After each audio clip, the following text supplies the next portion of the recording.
Close your eyes for a moment if you are able. Take a slow, deep breath. I want you to travel back in your memory, not to a place of noise or distraction, but to a quiet and sacred space that exists only within you, the world of your dreams. Have you ever had that dream, the one where they appear, the loved one you have lost, a parent, a spouse, a cherished friend, a child? Suddenly, they are there. The dream is not like others. It feels different, more real, charged with a significance that lingers long after you awaken. Perhaps they are standing in a familiar room, the light from the window catching their face just as it used to.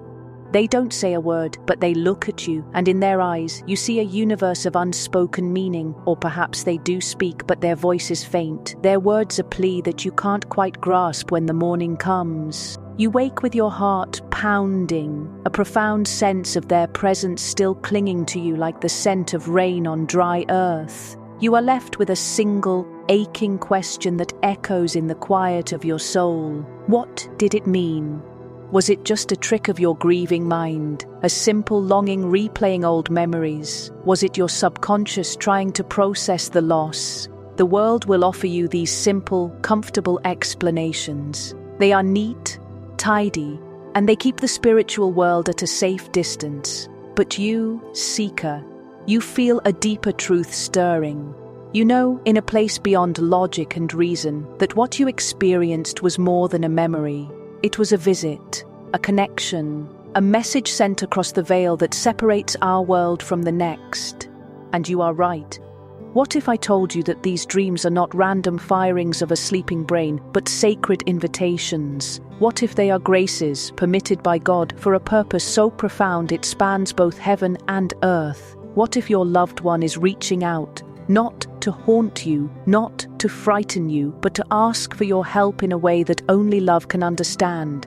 To understand the secret behind these dreams, we must turn to one of the greatest mystics of the modern age, a humble Polish nun to whom Jesus himself revealed the depths of his mercy. Her name was Sister Maria Faustina Kowalska, and she was given a window into the afterlife. She was shown the realities of heaven, hell, and a place of purification that our faith calls Purgatory. It is in her understanding of this mysterious state, recorded in her diary, that we find the key to unlocking the meaning of your dreams. Saint Faustina became, in her own words, the secretary of divine mercy, and her writings are not just stories. They are a roadmap of the soul's journey after death, a journey that you, through your love and your prayers, are intimately connected to. So let us walk this path together. Let us set aside the world's easy answers and listen to the whisper of faith. Let us ask the Holy Spirit to open our hearts to understand what truly happens when a loved one appears in your dreams, and what incredible life-giving power you have to respond to their call. This is not a journey into fear, but a journey into the very heart of mercy.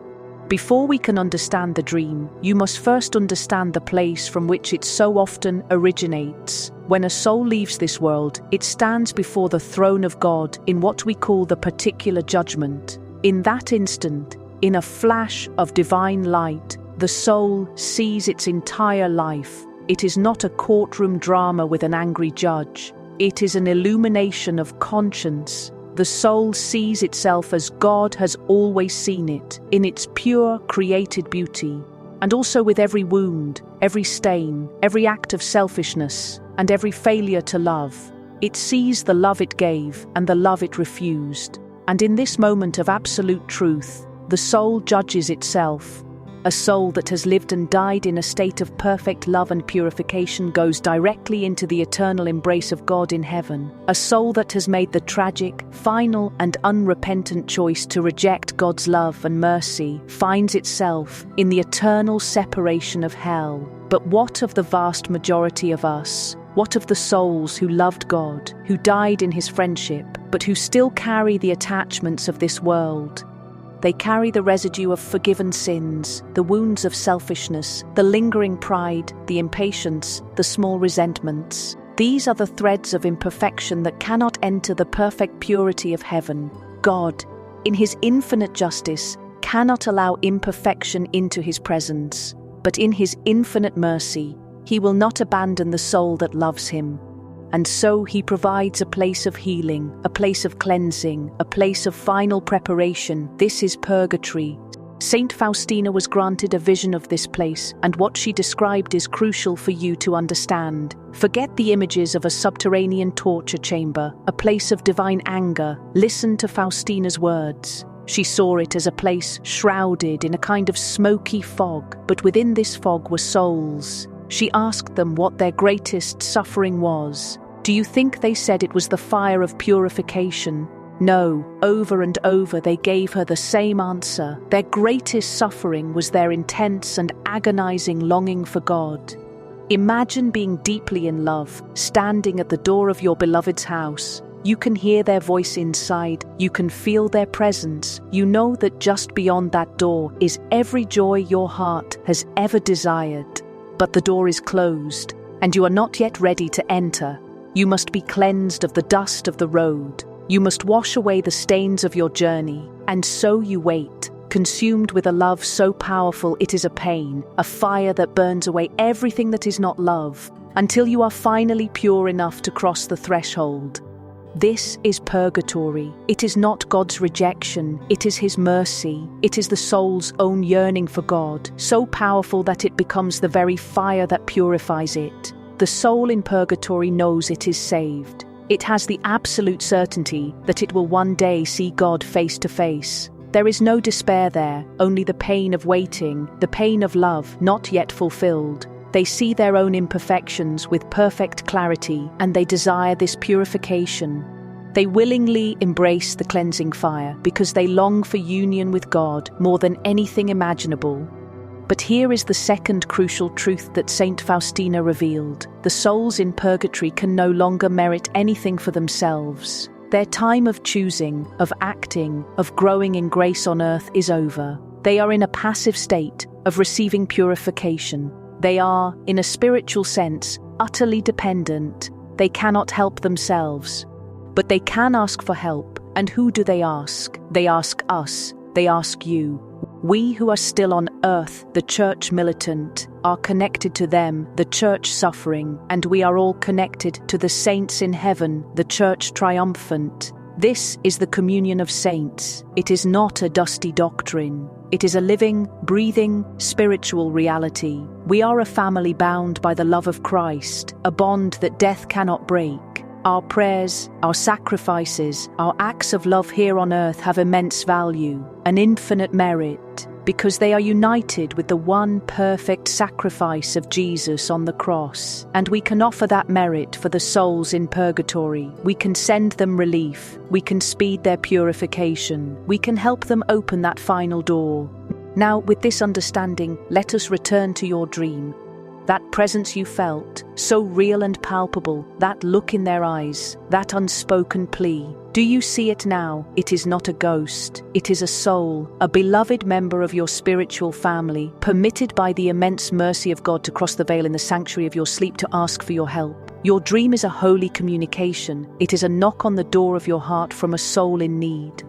Let us explore the different ways they might appear, for the nature of the dream itself is often the message. Perhaps you dream of your loved one in a state of quiet sadness. They look at you with pleading eyes, but they do not speak. They may appear to be in a grey, indistinct place. This is often the most common form of this spiritual visit. The sadness you perceive is not despair, it is the reflection of their deep longing for God. The greyness is the state of purification, the waiting. Their silence is a profound scream for prayer. They are showing you their state. They are saying, I am on my way, but I am still on the journey. I long for God with every fibre of my being. Please help me. Your prayers are like a cool drink of water to a soul consumed by the thirst of love. When you have this dream, awaken and immediately offer a prayer. A simple, eternal rest grant unto them, O Lord, and let perpetual light shine upon them, is a powerful balm to their soul. This dream is a direct and pure invitation to participate in their purification.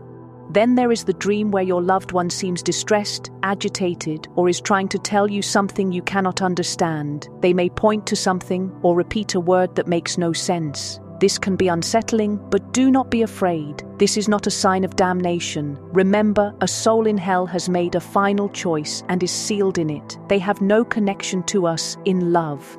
This distress is a reflection of a more intense purification. Perhaps in life they had a particular attachment to a possession, a habit, or a person that is now being burned away. They may be suffering for hurts they caused and for which they did not fully atone on earth. The dream is a reflection of this specific spiritual struggle. When you have such a dream, it is a call to a more specific kind of prayer. Think about their life. Was there a particular sin they struggled with, a relationship that was broken, an injustice they committed? Offer your prayers specifically for the healing of that wound in their soul. Perhaps they were overly attached to money. Make a charitable donation in their name. Perhaps they struggled with angry words. Practice patience and gentleness for a day and offer that sacrifice for them. The distress you see in the dream is a spiritual clue, guiding you to the most effective form of spiritual medicine you can offer. You are being invited to become a co-healer with Christ, applying the balm of your love to the specific wounds of their soul. Sometimes the dream is symbolic. You might not see your loved one directly, but you dream of an object that belonged to them, or a place you shared. You might dream of a wilting flower, a locked door, or a difficult journey up a mountain. Your heart knows the dream is about them. This is the Holy Spirit using the language of your own heart and memory to communicate a spiritual truth. The wilting flower represents a soul thirsting for the living water of grace. The locked door is the threshold of heaven they have not yet been able to cross. The arduous journey is their path of purification. The message is the same: pray, offer masses.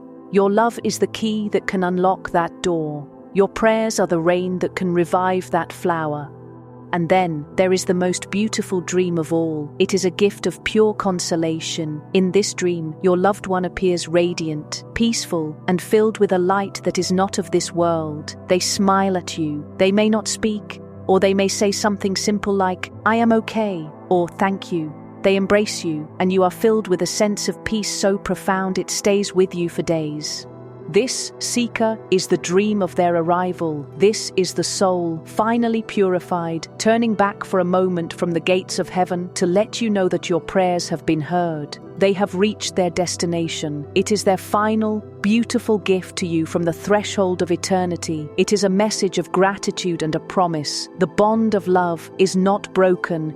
Your relationship has not ended, it has been transformed. You were once their helper on earth. They are now your powerful intercessor in heaven. They will not forget you. Every prayer you offered, every sacrifice you made, is now woven into the fabric of your eternal relationship. They will now pray for you with a purity and power you cannot imagine before the very throne of God. When you receive this dream, let your heart be filled with joy. It is a confirmation of the power of prayer and the reality of the communion of saints. It is a sign that your love has triumphed over death. Saint Faustina herself had many such encounters. Souls would appear to her, asking for prayer. One night, she saw her guardian angel who told her to follow him. In an instant, she was in purgatory. She described the souls as appearing like shadows, their faces filled with suffering and longing. Among them, she recognized sisters from her own convent who had passed away. They pleaded with her for prayer. Faustina immediately began to pray, but she didn't just offer her own prayers. She did something we must all learn to do. She turned to the souls and asked, "What can I do for you?" She offered them the merits of the indulgences of the Church, the prayers of the faithful. As she prayed, she saw the souls brighten, their faces changing from suffering to peace. Another time, the soul of a deceased priest appeared to her. He was in great suffering because of a coldness and lack of faith he had shown in his life. He begged Faustina for a single day of fasting on bread and water offered for his soul. Faustina, with the permission of her confessor, did so. The next night, the priest appeared to her again, but this time his face was radiant. He was surrounded by a great light. He raised his hand in a blessing and said, "The Lord has rewarded you," and he disappeared into the brilliance of heaven. Do you see the pattern? A soul appears, asks for a specific remedy, and the prayerful action on earth brings about a release in the spiritual realm. Your dreams are these same visitations. They are not meant to leave you in a state of passive sadness. They are a call to action. They are a sacred duty entrusted to you by God Himself. So what concretely can you do? When you have one of these dreams, how do you respond? First, and most importantly, is the holy sacrifice of the Mass. There is no more powerful prayer in the universe. The Mass is the representation of Christ's perfect sacrifice on Calvary. When you arrange to have a Mass said for your deceased loved one, you are taking the infinite merits of Jesus' passion, death, and resurrection and applying them directly to that soul. It is like bringing the very ocean of God's mercy to quench their thirst. One Mass offered with love can do more for a soul in purgatory than years of your own private prayers. Second, pray the rosary for them. As you meditate on the life of Jesus through the eyes of His mother Mary, you are offering a powerful spiritual bouquet. The Blessed Mother is the Queen of Purgatory. The saints tell us she often descends into the place of purification to comfort and release souls, especially on her feast days. When you pray the rosary for a soul, you are placing them directly under her merciful mantle. You are asking the Mother of God to go to them and bring them the consolation of her presence. Third, pray the Divine Mercy Chaplet. This prayer was given directly by Jesus to Saint Faustina for this very purpose. He told her, "When they say this chaplet in the presence of the dying, I will stand between my Father and the dying person, not as the just judge, but as the merciful Saviour." This power extends to the souls already departed. When you pray, "For the sake of His sorrowful passion, have mercy on us and on the whole world," you are pleading the very wounds of Christ on their behalf. You are reminding the Father of the infinite price that was paid for that soul. Jesus promised that souls for whom this chaplet is said will be defended by His mercy. Fourth, offer your own small sacrifices. This is a language of love the souls understand perfectly. Give up a small pleasure for a day, a cup of coffee, a dessert, an hour of television, and tell God, "Father, I offer this small sacrifice for the soul of my beloved name. Please accept it for their purification." You can offer your physical pain, your emotional struggles, your daily frustrations. Instead of letting them be wasted, unite them to the cross of Jesus and offer them for the souls. This transforms your own suffering from a burden into a powerful act of redemptive love. Finally, practice works of mercy in their name. Feed the hungry, give drink to the thirsty, visit the lonely, forgive an injury. Every act of love you perform here on earth can be offered for them. By practicing mercy, you help to satisfy the justice for their own failures in mercy. Do not be discouraged if the dreams stop. This does not mean your prayers are not working. It can often mean the very opposite, that the soul no longer needs to ask for help in this way because your prayers are sustaining them. And do not be discouraged if you have never had such a dream. The spiritual reality is the same. Your loved ones who have passed on and are in need of purification depend on your prayers whether they are permitted to visit you in a dream or not. The dream is a special grace, a reminder, but the duty of love is constant. Perhaps you are listening to this and a different question arises in your heart. What about me? What happens when my time comes? This entire teaching, this secret of Saint Faustina, is also a profound preparation for your own journey. The love you show to the souls in purgatory is a seed you are planting in the garden of your own eternity. The mercy you show now will be the mercy you receive later. By becoming a friend to the holy souls, you are ensuring that you will have a legion of friends praying for you when you are in need. Live your life in such a way that you are always preparing to meet the Lord. Go to confession regularly, cleansing your soul of sin. Receive the Eucharist with love, uniting yourself to Christ. Practice charity. Forgive those who have hurt you. Detach your heart from the things of this world, from possessions, from pride, from comfort. The more you purify your heart now, the less purification will be needed later. You can, by a life of grace and sacrifice, go straight to heaven. That is what God desires for you. Purgatory is His mercy, but heaven is His goal for you. When your loved one appears in your dream, do not let it be a source of confusion or fear. See it for what it truly is, a testament to a love so strong it cannot be contained by death. It is a sign of the living reality of the communion of saints. It is a holy and privileged invitation from God to participate in the salvation of a soul you love. The next time you awaken from such a dream, with the feeling of their presence still in the room, do not simply lie there in sad remembrance. Let your grief be transformed into action. Get out of bed, kneel down, and begin to pray. Thank God for the gift of this communication. Speak to your loved one directly. Tell them, "I love you. I am praying for you. I will have a mass said for you. I will not forget you." You are a vital part of their journey home. Your love is the rope that can help pull them up the final mountain. Your prayers are the light that illuminates their path. Your sacrifice is the key that unlocks the final door. This is the secret Faustina learned in the visions God granted her. Death does not have the final say. Love does. And love, expressed through prayer, is the most powerful force in the universe, reaching across the veil to heal, to purify, and to bring our beloved ones home into the eternal, blazing light of God's merciful heart.